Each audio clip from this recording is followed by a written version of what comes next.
इसके बाद में बच्चों अपन अगला जो गुण ले रहे हैं आयनिक यौगिकों का, वो देखिए मेजर प्रॉपर्टी है, बड़ा गुण है और काम का भी है, विलेयता,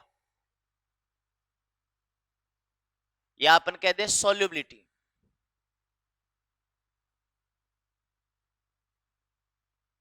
सॉल्युबिलिटी, विलेयता की बात करें, विलेयता के बारे में एक लाइन कही जाती है और वो लाइन क्या है?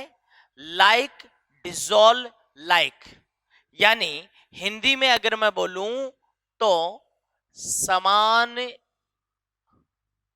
समान को घोलता है।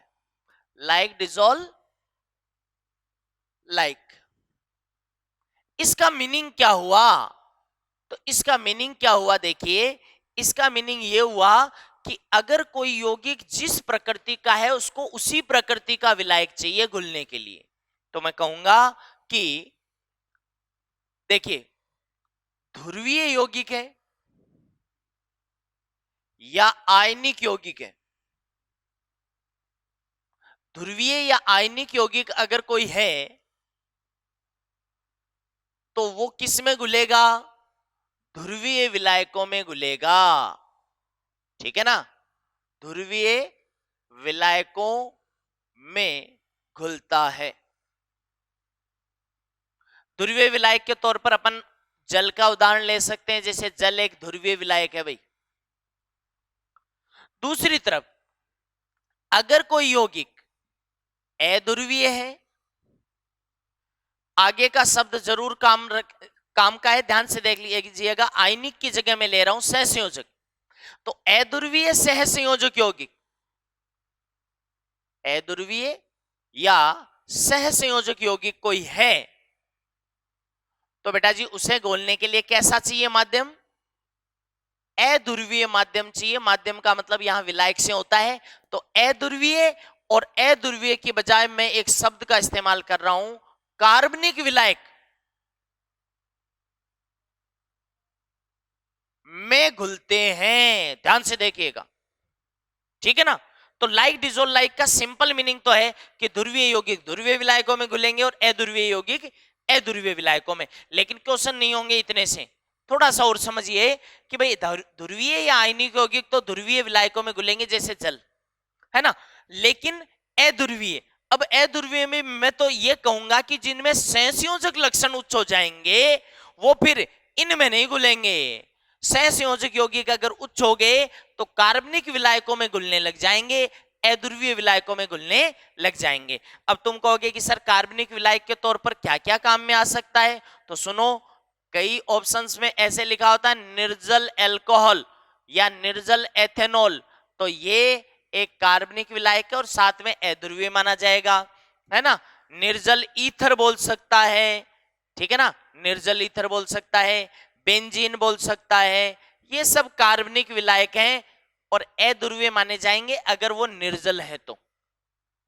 समझ रहे हो ना? जल का भी फर्क पड़ता है, इसलिए यहां पे निर्जल एथेनॉल बोलेगा।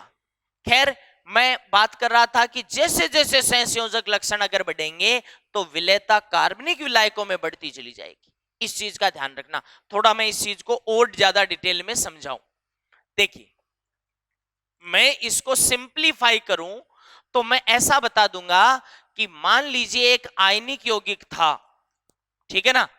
और एक आयनिक यौगिक था और वहां पे मैं कहूं कि उच्च सहसंयोजक लक्षण आ जाएं, उच्च सहसंयोजक लक्षण आ गए, या फिर दूसरे शब्दों में इतना सा ही कहूं कि सहसंयोजक लक्षण बढ़ रहे हैं। मान लीजिए 2-3 यौगिक दे दिए और वहां पे मैं क्या देख रहा हूं कि सहसंयोजक लक्षण बढ़ रहे हैं, तो कोई कहे कि इसका क्या फर्क पड़ेगा भैया? तो चलो देखते हैं कि इसका क्या फर्क पड़ने जा रहा है। इसका पहला फर्क तो यह पड़ने जा रहा है कि बेटा जी ध्रुवीय विलायक यानी जल में जो विलेयता आ रही थी, मैं बार बार कह रहा हूं, कई बार विलायक का नाम ही नहीं लेता, विलेयता विलेयता ऐसे बोलता है, तो आमतौर पर हम जल में देखते हैं, ठीक है ना? तो विलेयता क्या हो जाएगी? कम होती चली जाएगी, ठीक है ना। लेकिन इसी यौगिक को अगर आप कार्बनिक विलायक में घोलोगे, बता चुका हूं कौन कौन से, अगर कार्बनिक विलायक में देखो तो बेटा जी इसकी विलेयता बढ़ेगी, ठीक है ना। गौर से देख लो कि जैसे जैसे सहसंयोजक लक्षण एक आयनिक यौगिक में बढ़ते जाएंगे उसकी जल में विलेयता तो कम होती चली जाएगी और कार्बनिक विलायकों में उसकी विलेयता बढ़ती चली जाएगी, ये ध्यान रखें, ठीक है। इसको क्वेश्चंस के थ्रू थोड़ा और क्लियर करें। एक क्वेश्चन आया हुआ है, निम्न में से कौन सा यौगिक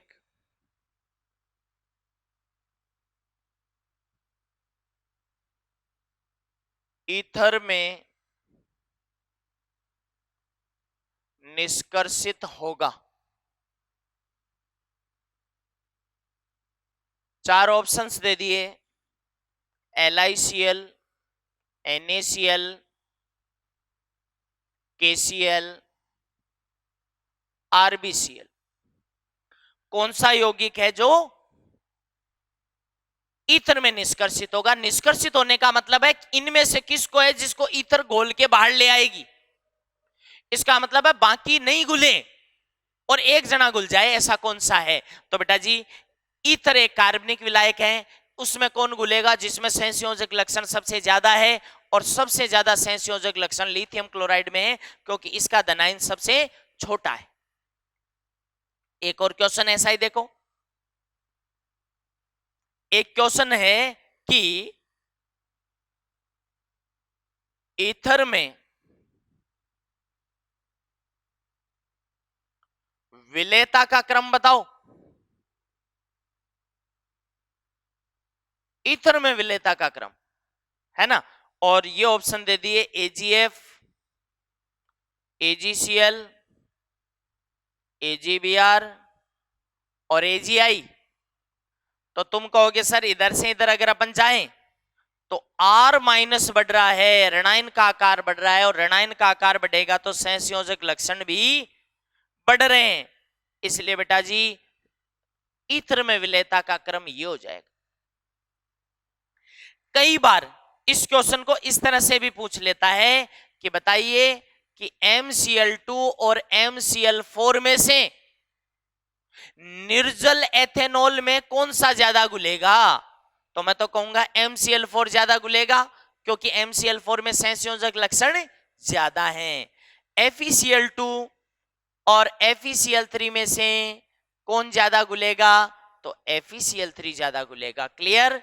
अच्छा ये तो बात मैंने इतने से एक कथन पर बना दिए, इतने क्वेश्चन किस पर, लाइक डिजोल्व लाइक, समान समान को घोलता है उस पर है। अब लिखिए एक नोट, जब एक आयनिक यौगिक को जल में घोला जाता है तो निम्न प्रक्रिया संपन्न होती है, ठीक है।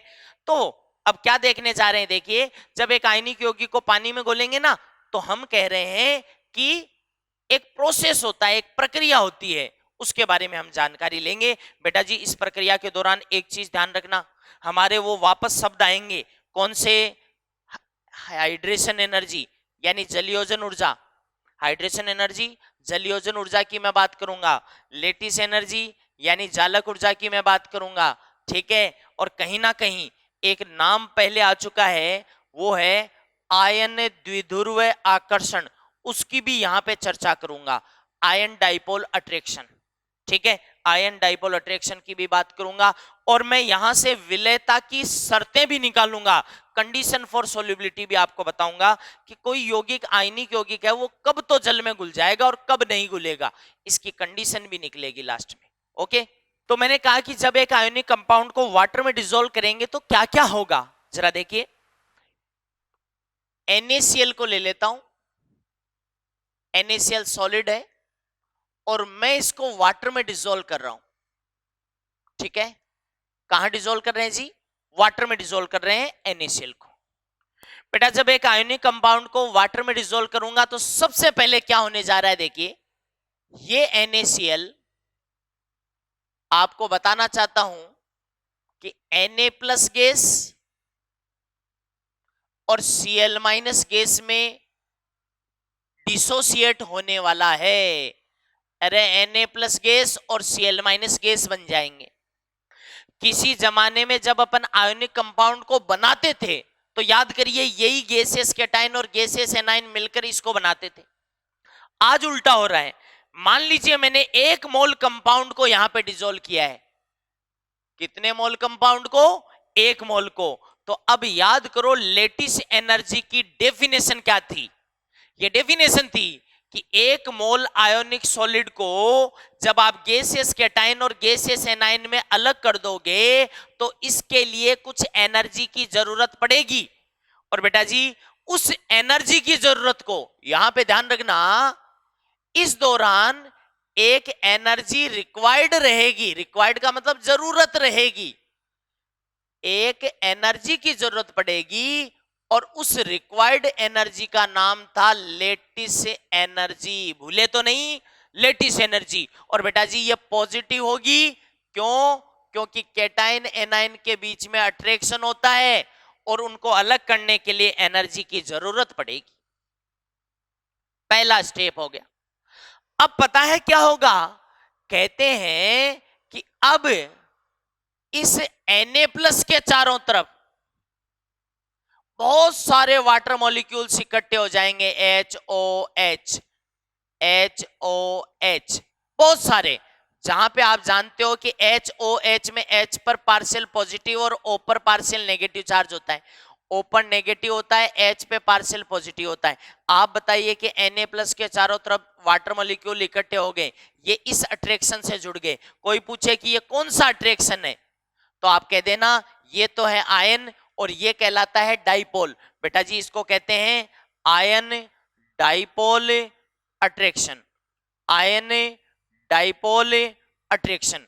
और आपको कोई क्वेश्चन पूछ ले कि एक आयोनिक कंपाउंड की वाटर में सोल्यूबिलिटी के लिए कौन सा फोर्स जिम्मेदार है तो तुम कह देना ये आयन डाइपोल अट्रैक्शन जिम्मेदार है। लिख दूं responsible for solubility of ionic compound in water। बेटा जी देख लेना एक आयोनिक कंपाउंड की वाटर में सोल्यूबिलिटी के लिए कौन सा फोर्स रेस्पॉन्सिबल होता है? Ion dipole attraction. तो Na+ के चारों तरफ एक वाटर मॉलिक्यूल नहीं बहुत सारे वाटर मॉलिक्यूल ऐड हो जाएंगे। इस प्रोसेस का नाम तो क्या है? हाइड्रेशन। बता चुका हूं पहले। इस प्रोसेस को क्या कहते हैं जी? हाइड्रेशन कहते हैं। वाटर मॉलिक्यूल्स का जुड़ना। ठीक है। तुम कहोगे सर Cl- के चारों तरफ भी तो जुड़ेंगे। जी हां जुड़ेंगे।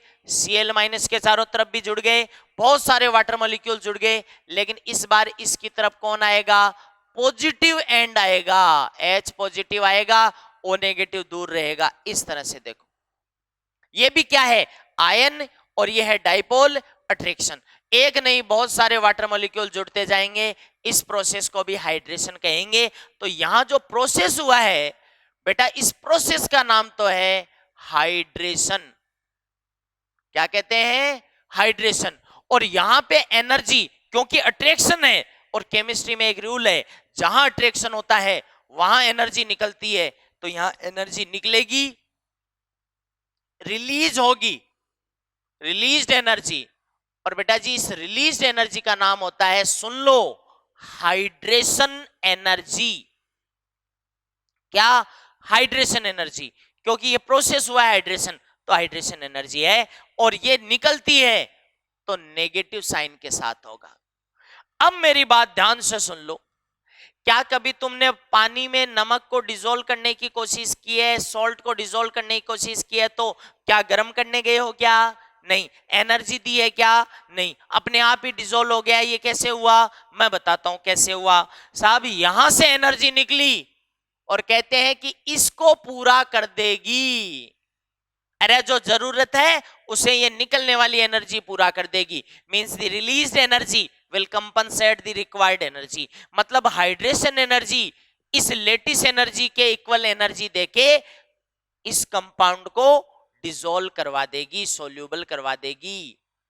ठीक है ना। तो तुम कहोगे सर करवा तो देगी, हाइड्रेशन एनर्जी पूरा कर देगी जो जरूरत है उसको, लेकिन इसके लिए कंडीशन क्या आ गई, कंडीशन ये आ गई कि यार ये है ना हाइड्रेशन एनर्जी ये ज्यादा होनी चाहिए, किससे, लेटिस एनर्जी से, तभी तो होगा पूरा, तभी तो रिक्वायरमेंट फुलफिल होगी और तब डिसोल्व होगा आयोनिक कंपाउंड। तो फाइनली बताइए मुझे, इंपॉर्टेंट बात है, कंडीशन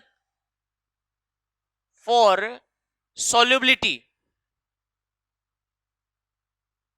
ऑफ आयोनिक कंपाउंड, मैंने बताया था एक आयोनिक कंपाउंड की solubility इन वाटर, इसके लिए क्या कंडीशन बन गई, तो लिख लो हाइड्रेशन एनर्जी की वैल्यू ज्यादा होनी चाहिए, किससे, लेटिस एनर्जी से, ठीक है ना। तो हाइड्रेशन एनर्जी की वैल्यू क्या होनी चाहिए साहब, लेटिस एनर्जी से ज्यादा होनी चाहिए, समझ गए। ये कंडीशन है भैया, कोई भी आयोनिक कंपाउंड हो अगर इस कंडीशन को फुलफिल कर देगा तो सोल्यूबल हो जाएगा, नहीं तो नहीं होगा वाटर में, ठीक है। इस पर एक क्वेश्चन और कर लो, एक अपन क्वेश्चन और कर लेते हैं इस पर, ठीक है ना। एक क्वेश्चन है, देखिए क्या कह रहा है इस क्वेश्चन में, AlCl3 का एक कंपाउंड मैं आपको देने जा रहा हूं और मैं आपको पूछूंगा कि ये सोल्यूबल होगा नहीं होगा। क्वेश्चन है, डिसाइड द सॉल्युबिलिटी, ठीक है, of AlCl3 solid. AlCl3 solid तुम्हारे पास में है और तुम्हें डिसाइड करना है कि वो वाटर में सॉल्युबल होगा या नहीं होगा, लेकिन कुछ डेटा दे रखे हैं। इफ अगला बता रहे हैं कि lattice energy of AlCl3 equal to है, ध्यान से देख लो, 5500 किलो जूल पर मोल। ये मेरी तरफ से लिख रहा हूं भाई डेटा, कहीं याद मत कर लेना, ठीक है। मैंने मान लिया कि इस तरह के डेटा मिले हैं मेरे को, है ना। अब हाइड्रेशन एनर्जी दे दी, लेकिन हाइड्रेशन एनर्जी बेटा अलग अलग आयंस की होगी, तो एल्यूमिनियम +3 की तो दे दी है उसने -3100 किलो जूल पर मोल, माइनस का मतलब है ये निकलेगी, और हाइड्रेशन एनर्जी ऑफ Cl- भी दे दी है, वो है -1100, ये मींस ये भी रिलीज होगी। अब बेटा इन तीन डेटा को देख के तुम्हें बताना है कि AlCl3 वाटर में डिसॉल्व होगा या नहीं होगा। तो मैं देखता हूं, सबसे पहले मुझे पता है कि लेटिस एनर्जी, ये जो रिक्वायर्ड एनर्जी है, अरे जरूरत है वो तो इतनी है। अब मुझे क्या चाहिए, इस पूरे AlCl3 की हाइड्रेशन एनर्जी चाहिए, है ना। तो कैसे निकालूं, hydration energy of AlCl3 equal to, बेटा जी सबसे पहले AlCl3 की हाइड्रेशन एनर्जी निकालनी है, तो मैं क्या कहूंगा, एल्यूमिनियम +3 की हाइड्रेशन एनर्जी रखो पहले तो तुम कहोगे सर -3100 प्लस, ये तो आ गई एल्यूमिनियम +3 की, फिर क्लोराइड की, तो क्लोराइड की है -1100, लेकिन एक दिक्कत है रे, यहीं पे मत रुक जाना, क्लोराइड तुम्हारे पास में 1 है या 3 है, तो तुम कहोगे सर ये तो 3 है, इट मींस इंटू 3 कर दो, तो ये आ गया कितना आया, 6400 आ गया क्या किलो जूल पर मोल। यहां माइनस साइन केवल यह बताता है कि इतनी निकल जाएगी और जरूरत कितनी है, इतनी सी, मींस हाइड्रेशन एनर्जी की वैल्यू लेटिस एनर्जी से ज्यादा है। अब बताओ सॉल्यूबल होगा या नहीं होगा, तो मैं तो कहूंगा सॉल्यूबल होगा, AlCl3 वाटर में डिसॉल्व हो जाएगा, क्लियर, ओके।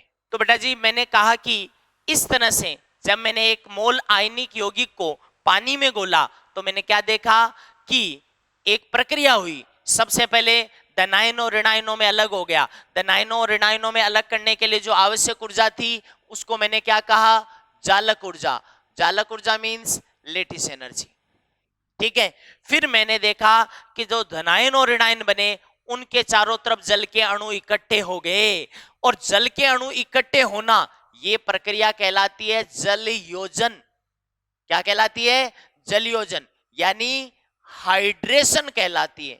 और उससे कुछ ऊर्जा निकली, उससे कुछ ऊर्जा निकली, उस निकलने वाली ऊर्जा का नाम है, ध्यान से सुन लेना, जल योजन ऊर्जा, यानी हाइड्रेशन एनर्जी। ठीक है, तो हाइड्रेशन एनर्जी निकलने वाली होती है, यानी ये आमदनी है, और लेटिस एनर्जी जरूरत है, वो खर्चा है। बेटा कोई भी आयनिक यौगिक कब घुलेगा? जब जलयोजन ऊर्जा यानी आमदनी ज्यादा हो और जालक ऊर्जा कम हो। ये कंडीशन आपने अंतिम रूप से निकाल दी कि hydration energy greater than lattice energy, यानी जलयोजन ऊर्जा का मान जालक ऊर्जा से ज्यादा होना चाहिए, कह दिया। और इस क्वेश्चन में अपन ने क्या किया? पहले तो अपन ने क्या किया, जालक ऊर्जा दे रखी थी और जलयोजन ऊर्जा मैंने निकाल ली। तो जलयोजन ऊर्जा एल्यूमिनियम +3 की दे रखी थी, क्लोराइड की दे रखी थी, इंटू 3 किया, टोटल देखा कि यार ये तो 6400 किलो जूल प्रति मोल निकल रही है, जरूरत तो थी कम, निकली ज्यादा, तो घुल गया, इसलिए AlCl3 घुलेगा। ओके,